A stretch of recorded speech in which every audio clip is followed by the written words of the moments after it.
UP triple SC में जो pharmacist की वैकेंसीज आई हैं उसमें डी फॉर्म लेवल पे हम सारे चैप्टर और उनसे रिलेटेड जितने भी सब्जेक्ट्स हैं उनको बहुत ही शॉर्ट में डिस्कस करेंगे और उसके बाद उनके एमसीक्यूज डिस्कस करेंगे। एमसीक्यूज जितने आप एमसीक्यूज करेंगे उतना ही आपका कॉन्फिडेंस बिल्डअप होगा।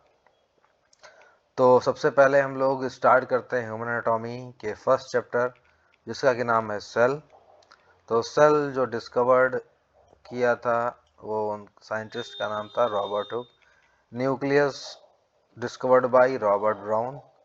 Number of cells in human body 10 की power 13। A type of cell division that create. अब सेल है तो सेल में डिवीजन होता है जिससे कि वो एक्स और स्पर्म सेल्स प्रोड्यूस करती हैं, वो उस प्रोसेस को कहते हैं meiosis. Study of cell is called cytology. Study of tissue is histology. Human body में जो क्रोमोसोम्स होते हैं वो 46 नंबर में होते हैं, यानी कि 23 पेयर्स होते हैं।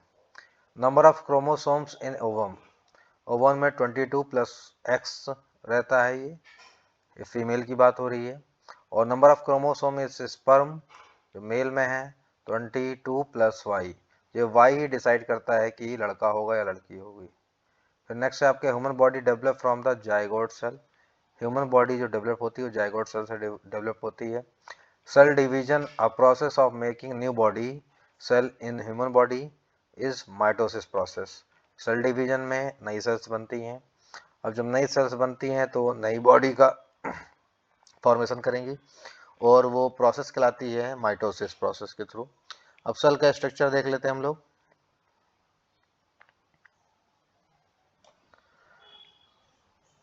ये हमारी एनिमल सेल है।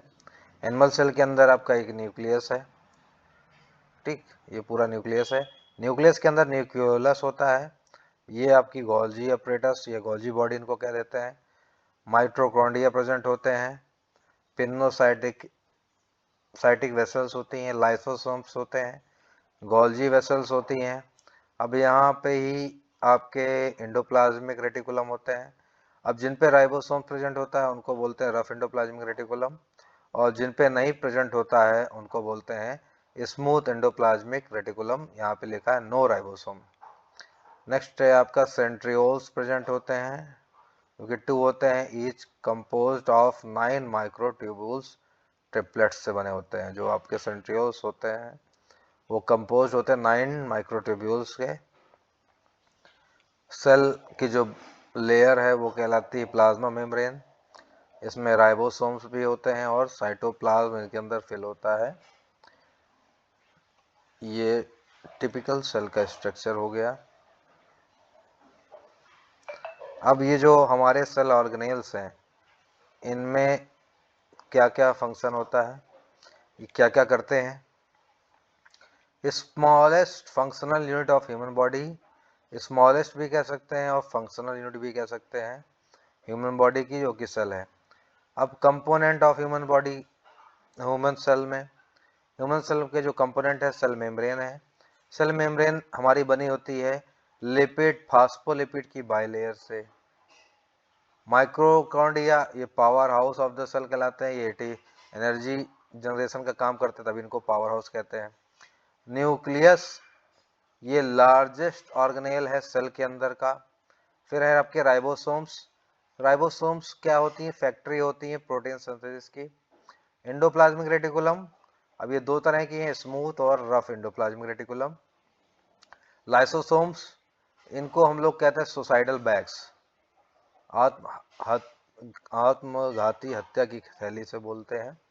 गोल्जी बॉडीज, यहाँ पे क्या होता है, स्टोरेज साइट है सेल की। अब जो भी प्रोटीन बनेगा वो इसमें स्टोर करा दिया जाएगा। सेल मेम्ब्रेन, सेल मेम्ब्रेन हमारी सेमी परमेबल नेचर की है और ये बनी होती है प्रोटीन की, लिपिड की, कार्बोहाइड्रेट की। प्रोटीन का कंपोनेंट सबसे ज़्यादा है 55%, जिसमें ग्लाइकोप्रोटीन है, ग्लाइको प्लस प्रोटीन यानी ग्लूकोज प्लस प्रोटीन दोनों है। इसमें लिपिड यानी कि फैट की बात हो रही है, 40% फास्फोलिपिड होते हैं और कार्बोहाइड्रेट्स में 5% होता है। अब सेल है तो सेल के अंदर क्या होगा, साइटोप्लाज्म होगा। Cytoplasm is waterly fluid present inside cell. Waterly fluid होता है, वो सेल के अंदर प्रेजेंट होता है और ये बना होता है, it is made up of 80% of water. 80% water होता है इसमें साइटोप्लाज्म के अंदर। कोशिका द्रव्य जिसे कहते हैं वही साइटोप्लाज्म है। Cytoplasm also consist many cellular organelles. Cytoplasm के अंदर ये जो जितने हमने अभी सेल ऑर्गेनेल्स प्रेजेंट हैं ये इसी में रहते हैं धसे हुए। जैसे आपका वाटरमेलन है, वाटरमेलन का आप मान लीजिए सेल है एक, और सेल के अंदर जो उसके अंदर बीज जो हैं वो ऐसे धसे हुए हैं, ठीक। तो इसी टाइप की होती है। न्यूक्लियस लार्जेस्ट ऑर्गेनेल है सेल का। Nucleoplasm consist chromosome. अब न्यूक्लियस के अंदर क्या है, न्यूक्लियोप्लाज्म प्रेजेंट होगा। अब इसके अंदर क्रोमोसोम्स होते हैं। अब क्रोमोसोम्स क्या करते हैं, they are made up of DNA and histone protein के बने होते हैं। डीएनए इसके अंदर होता है। Nucleus control cellular activity. Cell की एक्टिविटी डिसाइड करती है न्यूक्लियस के ऊपर। Most of body cells having nucleus except mature RBC and platelets. हमारी जो आरबीसी हैं, ठीक है, और प्लेटलेट्स हैं, इसमें न्यूक्लियस नहीं होता है। वही कह रहा है, most of the body cell having nucleus. Body की जहां भी सेल है वहां पे न्यूक्लियस होगा, मगर आरबीसी एक्सेप्ट उपवाद है, एक्सेप्ट मैच्योर आरबीसी और प्लेटलेट में आपके न्यूक्लियस नहीं होते। इसके skeletal muscle having more than one nucleus. जो हमारी स्केलेटल मसल है, यानी कि जो हमारी विल पावर काम करती है, उसमें एक से ज्यादा न्यूक्लियस होते हैं। मोर देन वन न्यूक्लियस यानी कि मल्टी न्यूक्लिएटेड कहलाती है। A cell consist nucleus is known as eukaryotes. अब जिन सेल्स के अंदर न्यूक्लियस प्रेजेंट है उनको हम लोग यूकैरियोट्स बोलते हैं। A cell consist does not nucleus is known as a prokaryote. अब जिस सेल के अंदर न्यूक्लियस नहीं है वो सेल्स कहलाती हैं प्रोकैरियोट्स, वो कहलाते हैं। तो यानी कि प्रो मतलब जो पहले आया है और बाद में हम लोग यूकैरियोट आए हैं। फिर डीएनए है। डीएनए में क्या होता है, जेनेटिक इंफॉर्मेशन स्टोर रहती है। DNA consist of double helical structure. DNA आपका डबल हेलिकल स्ट्रक्चर होता है। इसमें जो शुगर होती है वो डीऑक्सीराइबोस शुगर होती है। नाइट्रोजनस बेस होते हैं, पिरिमिडीन बेस होते हैं, थायमीन होता है, साइटोसिन। अब दो तरह के बेसेस हैं, पिरिमिडीन बेस में थायमीन साइटोसिन आता है और प्यूरिन बेस में आपके एडेनिन और ग्वानिन आते हैं और फास्फेट्स होते हैं। नेक्स्ट है आपका RNA. RNA is single standard structure होता है। डीएनए डबल स्टैंडर्ड है और आरएनए सिंगल स्टैंडर्ड स्ट्रक्चर है। और आरएनए आपके थ्री टाइप के होते हैं, एमआरएनए, टीआरएनए और आरआरएनए। एमआरएनए इसको मैसेंजर आरएनए कहते हैं, carries the genetic code of amino acid sequence for the synthesis of protein from DNA to cytoplasm. Transfer RNA decode the genetic message present in mRNA and act as a anticodon. और आपका rRNA होता है, present होता है ribosome में and responsible for the assembling of protein from amino acid. RNA consist, RNA में ribose sugar होती है तभी इसको राइबो न्यूक्लिक एसिड कहते हैं। नाइट्रोजनस बेस में, पिरिमिडीन बेस में यूरेसिल हो जाता है और साइटोसिन हो जाते हैं। जबकि डीएनए में क्या था, थायमीन था, थायमीन की जगह यहाँ यूरेसिल आ गया है। प्यूरिन बेस में आपके एडेनिन और ग्वानिन आते हैं और फास्फेट है। अब डीएनए रेप्लिकेट कॉपी करेगा डीएनए पॉलीमरेज एंजाइम की प्रेजेंस से, ये डीएनए हो जाएगा। डीएनए ट्रांसक्रिप्शन होगा एमआरएनए, फिर टीआरएनए एंटीकोडॉन ट्रांसलेशन प्रोसेस कहलाती, फिर आरएनए और फिर ये प्रोटीन। नेक्स्ट है आपका mitochondria.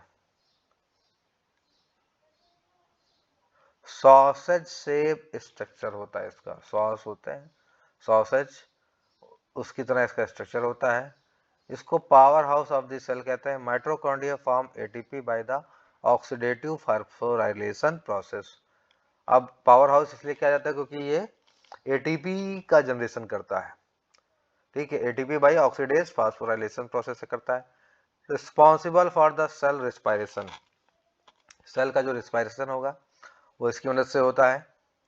Mitochondria also consist of DNA, और डीएनए के अंदर भी माइटोकॉन्ड्रिया होता है, सॉरी माइटोकॉन्ड्रिया के अंदर आपका डीएनए प्रेजेंट होता है। गोल्जी बॉडी ये टेम्परेरी स्टोरेज साइट है सेल की। अब इसमें क्या है, प्रोटीन स्टोर रहता है। RBC does not contain Golgi body, हमारी जो आरबीसी है रेड ब्लड सेल्स, उसमें गोल्जी बॉडी नहीं होता। नेक्स्ट टाइप का lysosome. Lysosomes are also known as suicidal bags, इनको कहते हैं। लाइसोसोम्स आर हाइड्रोलाइटिक एंजाइम, इसके अंदर हाइड्रोलाइटिक एंजाइम होते हैं जो कि डाइजेस्ट कर देता है और डिस्ट्रॉय कर देता है। डाइजेस्ट कर लेगा, डिस्ट्रॉय कर देगा किसको, फॉरेन बॉडी, हमारी बॉडी के अंदर जो भी वायरस बैक्टीरिया जाएगा, ठीक है, उनको ये डाइजेस्ट कर देता है अपने हाइड्रोलाइटिक एंजाइम की प्रेजेंस से। ETC when they enter into the cell, फिर ये सेल के अंदर एंटर कर देता है। राइबोसोम्स ये हैं प्रोटीन फैक्ट्री हैं सेल की। सेंट्रोसोम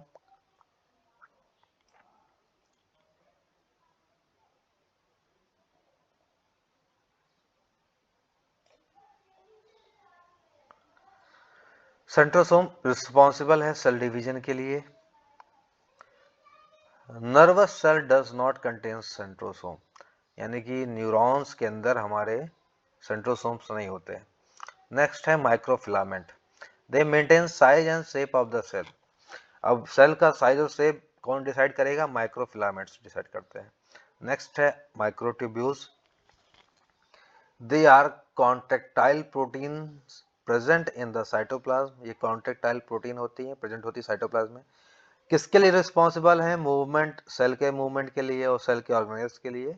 और सेल के अंदर जो ऑर्गेनेल्स हैं वो कैसे मूव करेंगे, तो उसके लिए माइक्रोट्यूब्यूल्स होते हैं।